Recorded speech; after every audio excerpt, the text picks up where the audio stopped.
engineer thing when I was younger, and yeah, then the whole math thing came into play. And I realized that that's not my character. So that was not my lot in life, to go be a mechanical engineer. My brother, he's doing it. He, works in another state, but he's been doing that for some years now. He does well with it. They both are math whizzes and, aced through all the math courses. And then there was me. I'm a little better with the liberal arts and humanities stuff. So everybody's got their own things that are innately going to be better at. Not everybody can be a Michael Jordan, right? I might be doing good to shoot for a Spud Webb. That's about it. It's not going to work for me. I'm not going to be a linebacker for the 49ers or a quarterback for Dallas or anything like that. It's just not my lot in life. So there's certain things that we're given, and that's mental abilities. That's certain characteristics that you're kind of given when you're born. It's just built into that DNA code, right? And as you grow up, you begin to realize, well, I'm pretty good at this, and you might go in that direction. All right. So that's one way of looking at it. Okay. Our continuation of metaphysics here. Are there universals or only particulars? We're not going to talk a whole lot about this, but I do want you to have a general understanding of what's going on here. During the medieval period, during the Middle Ages, there was a big debate. This is really a theological debate that ended up getting into a philosophical debate. That's what happens. Sometimes that happens. Sometimes philosophical arguments are a spin-off of something else. And that's what happened during the Middle Ages. Are there universals or only particulars? Okay. Substances or essence, now I use those interchangeably. Accidental properties and attributes, I use those interchangeably. You'll see these terms. Aristotle, talked about substance or essence of things and accidents. And I use it in terms of the form with Plato. Plato talked about the forms. Whereas Aristotle more talks about substance and accidents or accidental properties. The difference being the essence of something is, at its very core, it's what it is. What it is. You are what? Human being, right? That's what you are. Okay, you are a human being. But now, out of that, a human being has what attributes or accidental properties? Same thing. Accidental properties is those things that you see. Okay, well, you're human, so you have a brain. Not everybody has 10 fingers and toes, and they're still human. Not everybody has 2 legs and 2 arms. They're still human. At the very core, there are certain things that at some point you would no longer be human. You would just be remains, or you would be, a corpse, or whatever. There are certain characteristics. You're alive. Oh, well, you have that biological quality. If you're dead, you're a corpse. You're a dead human being. You're not really a human being completely anymore, are you? Because it implies that you're alive. So these are the differences that we've already talked a little bit about. Okay, and at what point would you no longer be you? I mean, how much of you can we get rid of until you're... I know people that have had both kidneys removed, liver... they can do heart transplants now. That's amazing. They're coming out with some sort of bionic heart kind of deal. I saw something they were trying to do almost like a mechanical robotic heart. I was like, wow, that's cool. I don't know if they made that a reality yet, but are they actually doing it? They have the technology, they're working on it, but that's cool. I mean, wow. At some point though, we remove enough of you, you're not going to be you anymore, are you? And usually we think in terms mentally. Some people, I know somebody that had a relative that had a brain injury and it just messed them up so bad. They said that's no longer the same person anymore. Well, DNA-wise, they're still the same person, right? Ultimately, but they say they're no longer that person anymore. So these are the kind of things. These are the questions. Are there universals or particulars? Back to that. That gets to that. The reason I have this listed underneath it is because the two subjects kind of come together at a point. And that is, if if I draw a picture of a 1, well here. What is this? Marker.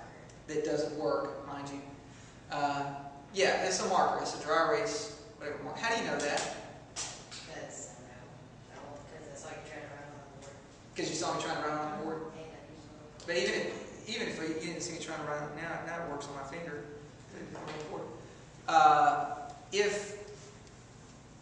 If you came into a classroom and you saw this, you'd know what it was. But You've well, seen them use one before. what is this? dry erase marker. Well, but they don't even look alike. Well, then how do you know that's what it is? Because I've used one before. Ah, experience. You've seen one before. Okay. What about the number 1? If I draw a number 1 up here. 1. Okay. What is that? I already told you, so that's really not fair. Okay. What is this? Well, how do you know that? Can you guys see that? You learned that in kindergarten. You learned that in kindergarten.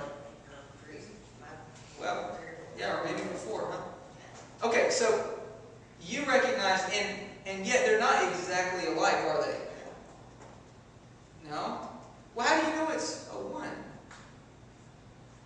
actually, the first one was like a hangman thing. Hangman thing, okay. Hangman, it could have been a hangman thing. How do you know it wasn't? Because I already told you. See, this is terrible. This is not going where I wanted to go. Okay. It's like when So- a 3-year-old brings you a picture, like, it's a duck. Oh, that's But- what it is. How can you say, this one, this is 1, you're saying, and that's 1, but what do they have to do with each other? They're both written in blue and they're both ones. Okay, and how do you know they're written in blue? Oh, wait a minute. You're calling this blue? Am I colorblind? Yeah. No, you're not colorblind. This is for learning purposes only here. Okay, but then there's this blue and there's that blue. Right. Well, how can you call them both blue?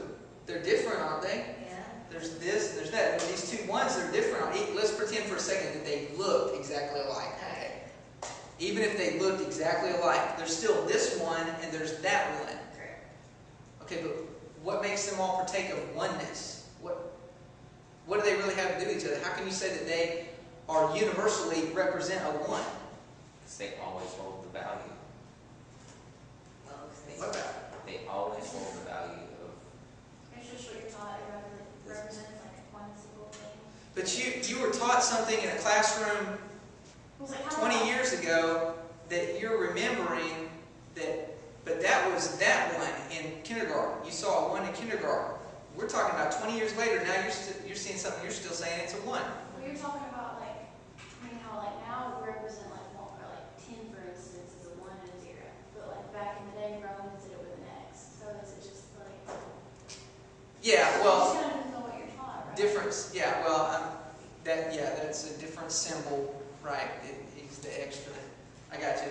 Now, what I'm getting at is how can you say that there's anything? Are there truly universals, or are there only particulars? There's this 1 and there's that 1, and they're not the same thing. Yeah, they are. Okay, she says they are. So then you're saying there's a universal 1. You can go, if there was another. There's so life you're form saying out there. because you're saying there's a universal 1. If I write something that looks kind of like that, it's going to be. No, like you could It's write like 1 an alien came in here. or lines or. All right. So the question arises: Are there universals or only particulars? No matter what it is, you can say this is a whatever, but it is always its individual.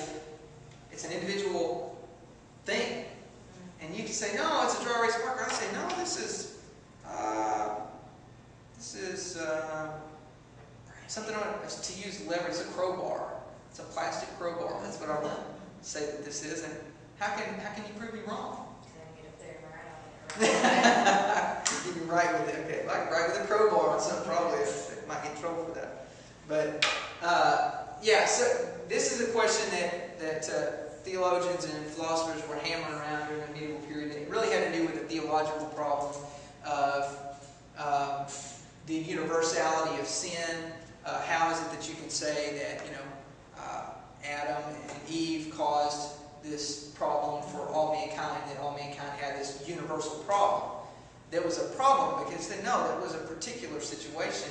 How can this spread, be a problem for everyone? It was kind of an issue that went on. I won't go into that for the purpose of this course. But that's where, well, it's not something that we need to get into. It's a long, drawn-out debate. But that's where this all kind of came from. I mean,